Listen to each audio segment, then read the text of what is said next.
अपैशून कोणत्याही दोषाचा आविष्कार न करणे, दया, दुःखितांचे दुःख दूर करणे आणि कोणतेही भेददृष्टी न ठेवणे, अलोलुप्य, कोणत्याही विषयभोगाची इच्छा नसणे, मार्दव, लोकांच्या विरुद्ध न वागता सर्वांशी मिळून मिसळून वागणे. परमपूज्यने बाबा सदोदित म्हणायचे, अरे तो जनार्दन काय म्हणतो ना त्याप्रमाणे आपण राहण्याचा प्रयत्न करा. जनार्दन म्हणजे कोण माणूस नव्हे, ज्याला जे पसंत पडते. जनार्दन म्हणजे जनता. आता जनता म्हणजे एकटा माणूस नव्हे, एकटा त्याच्यातला 4 जण 10 जण वाईट असेल पण संपूर्ण जनता वाईट नाही. पण त्यासाठी त्यांनी तो शब्द वापरला आहे.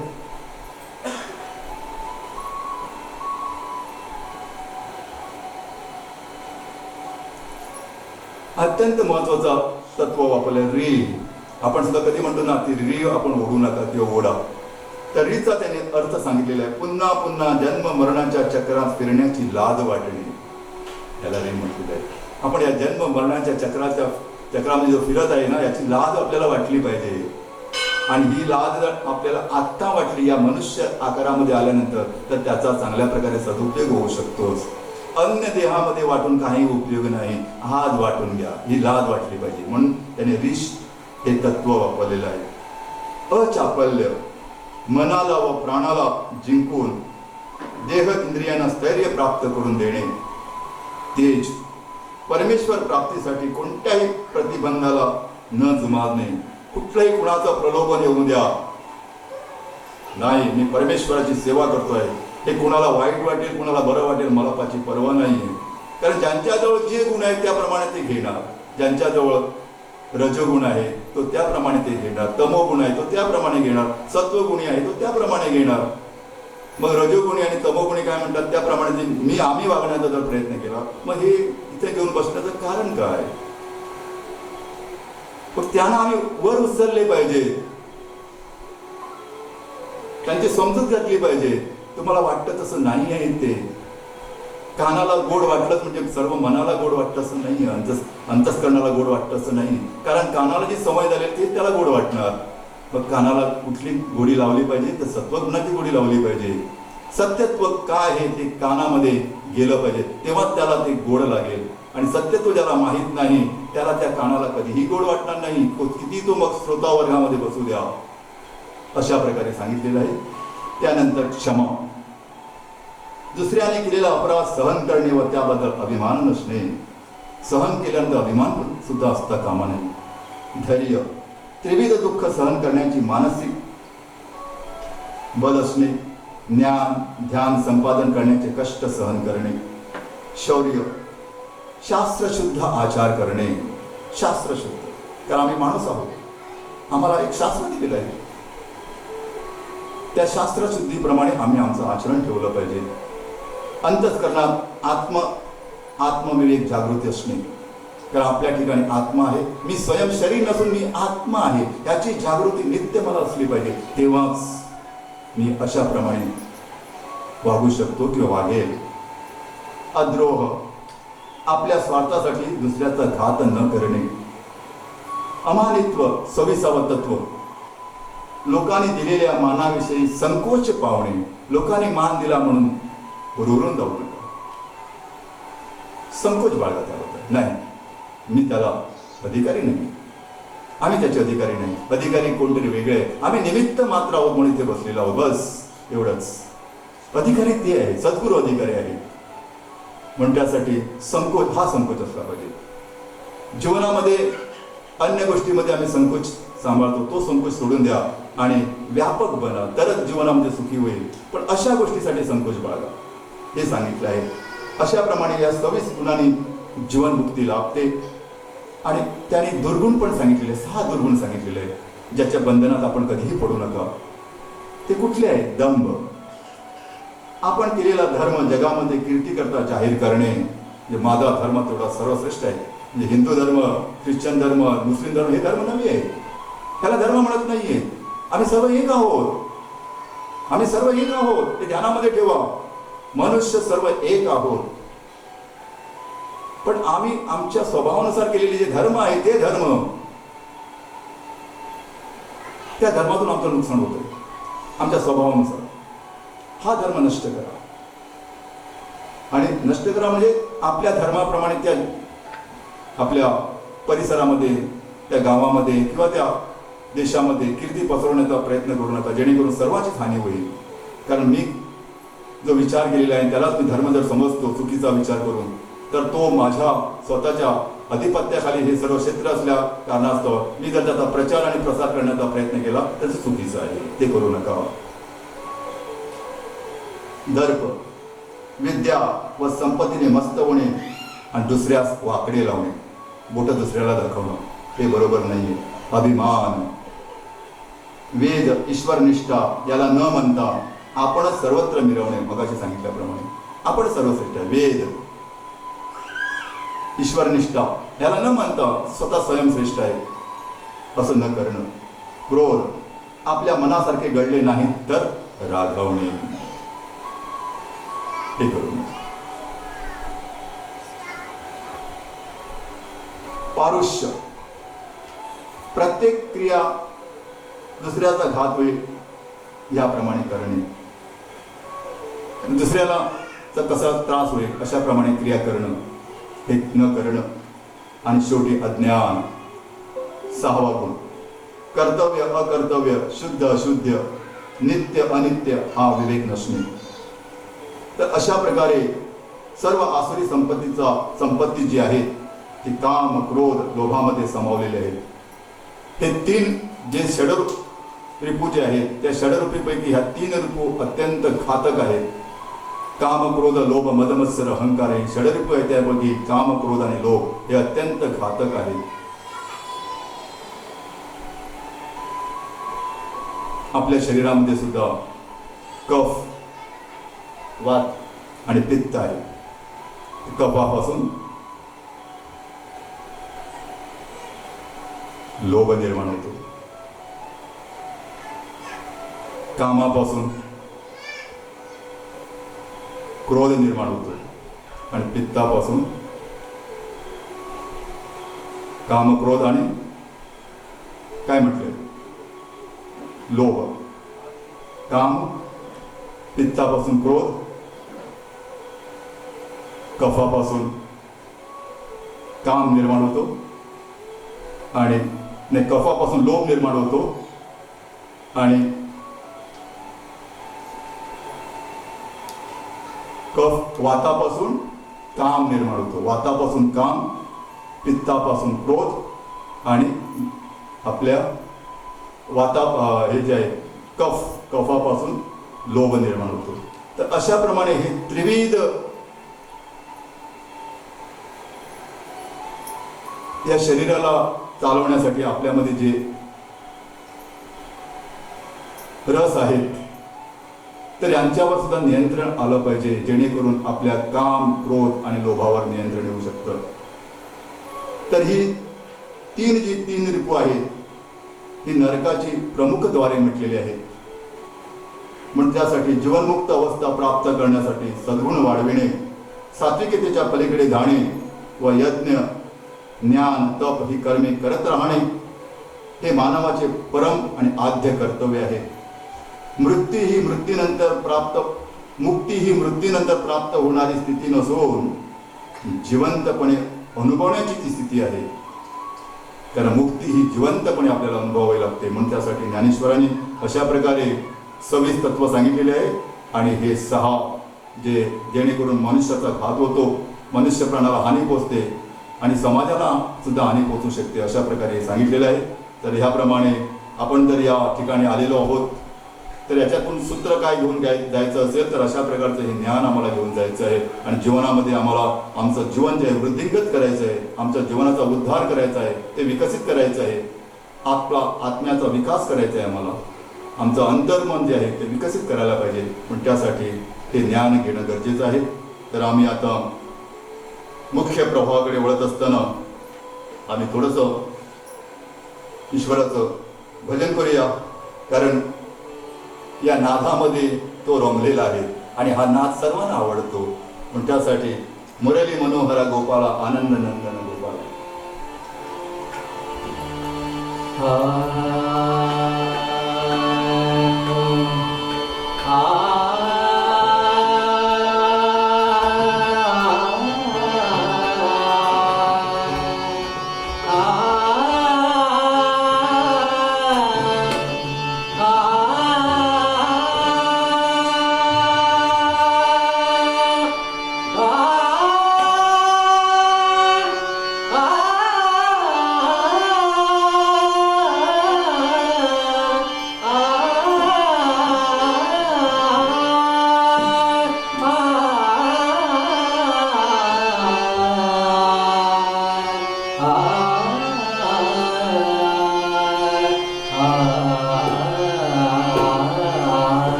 देवकी नंदन केशव माधव देवकी नंदन केशव माधव देवकी नंदन केशव माधव देवकी नंदन केशव माधव नारायण हरि गोविंद कृष्ण हरि गोपाल कृष्ण हरि गोविंद कृष्ण हरि गोपाल कृष्ण हरि कृष्ण हरि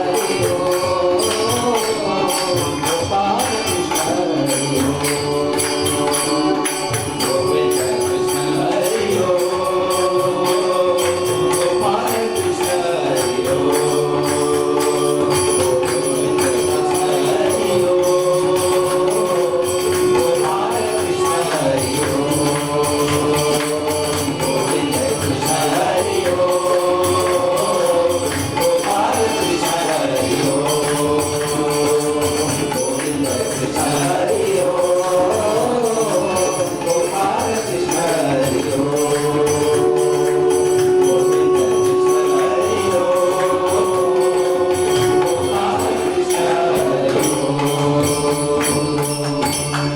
श्री ज्ञानेश्वर माऊली महाराज की जय. माऊली सांख्य योगाला सुरुवात करत असताना भगवान श्रीकृष्णाचा गीतेतील दुसऱ्या अध्यायातील पहिला श्लोक त्यांनी घेतलेला आहे. माझ्या श्रोतेजनांना एक विनंती आहे, कारण भागवत आणि ज्ञानेश्वरी शेवटी भक्तिमयच आहेत, पण भागवतामध्ये कथा सांगितलेल्या आहेत. इथं कथा नाही, इथं मगाशी सांगितल्याप्रमाणे हे तत्वज्ञान आहे. मग कथा म्हणून जर आपण ऐकण्याचा प्रयत्न केला तर आपल्याला कुठेतरी इकडे तिकडे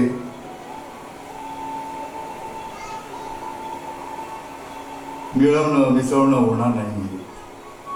त्यासाठी हे तत्वज्ञान ऐकून घ्या आणि आपल्या जीवनामध्ये उतरवण्याचा प्रयत्न करा आणि जीवन सुंदर आणि आनंदमय बनवा. हे ज्ञानेश्वरीमध्ये सांगितलेलं आहे.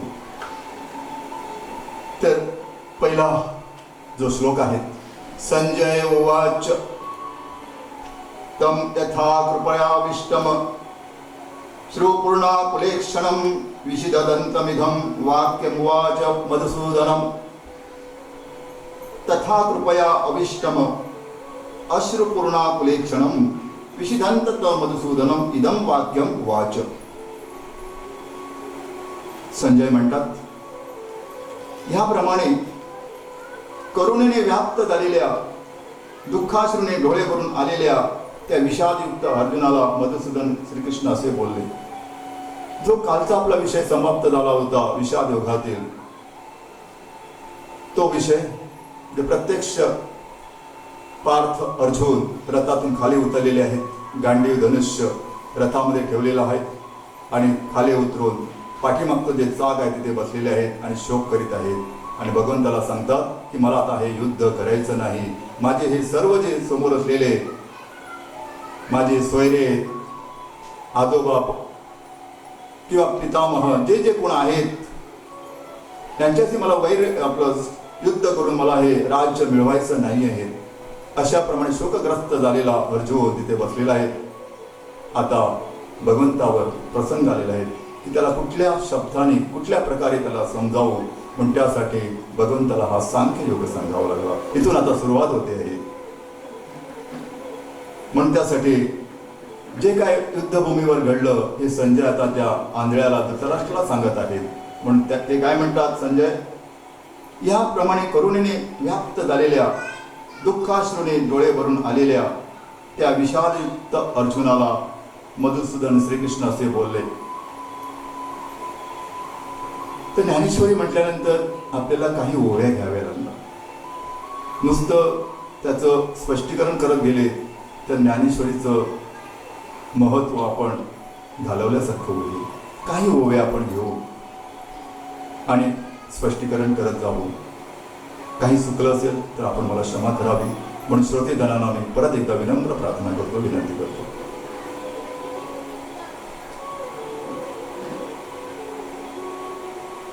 मग संजय म्हणे राया ते, ऐको तो पार्थो तेथे, शोकाकुल क्रोधांते करीत असे. एकूळ देखोनी समस्त स्नेह उपनले अद्भुत, तेणे द्रवले असे चित्त श्रवणे परी. जैसे लवण जळे जळंबले, ना तरी अप्रवाते आले, तैसे सधीर परी विरमले, हृदय तयाचे. म्हणून कृपा आकळिला, दिसतसे अति कोमाईला, जैसा कधर्मे रूपला राजहंसो. दया परी तो पांडू कुमुरो, महामोये अति जलझरो, देखोनी श्री शारंग धरो, काय बोले.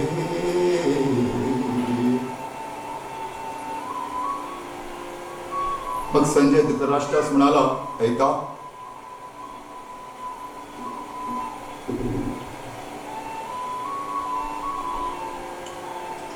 तो अर्जुन शोकाकुल होऊन रडू लागला आहे. कोण सांगतो? संजय सांगतो, धृतराष्ट्राला सांगतो. धृतराष्ट्राला दिसत नाही पण कानाने ऐकतो आहेस. आपल्या कुळातील सर्वांना पाहून त्याच्या मनात विलक्षण स्नेह निर्माण झाला. त्यामुळे त्याचे चित्त अशा प्रकारे द्रवले होते, ज्याप्रमाणे पाण्याने मीठ विरघळते, वाऱ्याने मेघ हालतात, त्याप्रमाणे अर्जुनाचे चित्त स्वतः धैर्यवान असून देखील करुणेने द्रवले.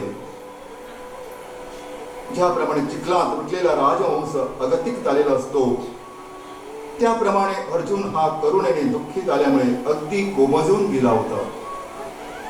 पंडूचा पुत्र अर्जुन याप्रमाणे अतिमोहाने अतिशय जर्जर झालेला पाहून शारंगधर काय म्हणाले ते ऐका. श्री भगवान वाच, कुतस्वा कश्मलामिदं निशम्ये समुपस्थितं,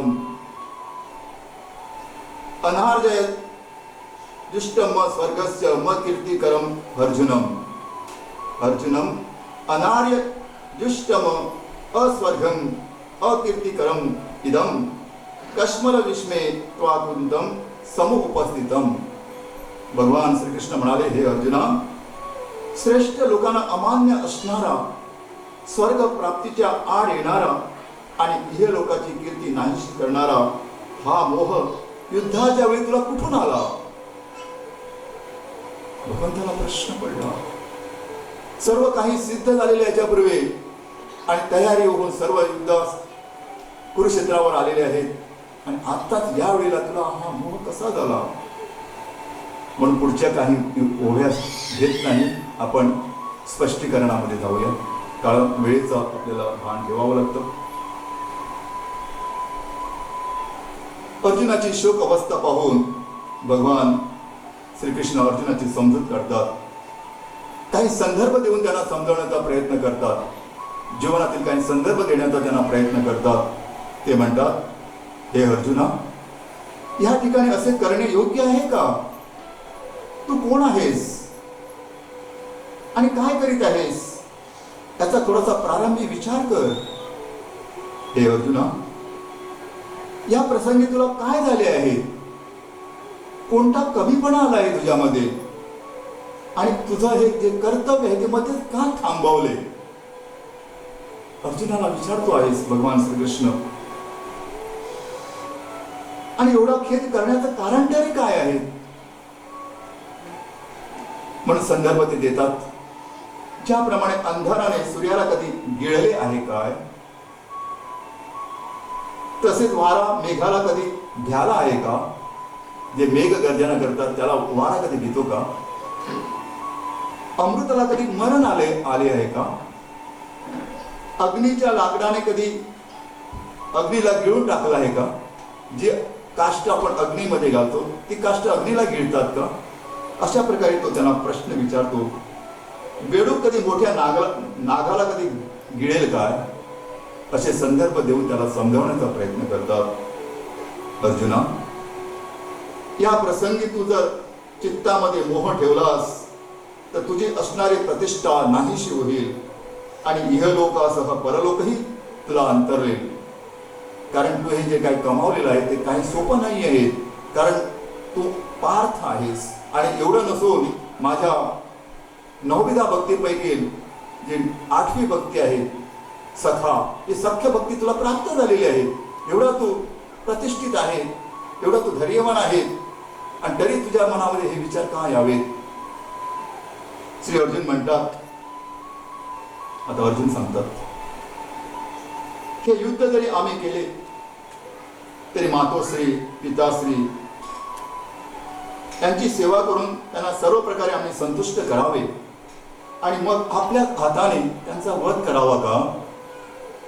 अर्जुन प्रश्न विचारतात. त्यांचा पण प्रश्न त्यांच्या मताप्रमाणे तिथे काही जणांना ठीक वाटलं. देवा, संत समुदायास नमस्कार करावा आणि आपणास घडेल त्याप्रमाणे त्याची पूजाही करावी, परंतु हे न करता आपल्या वाचेने त्याची निंदा करावी काय? म्हणून 3ऱ्या श्लोकामध्ये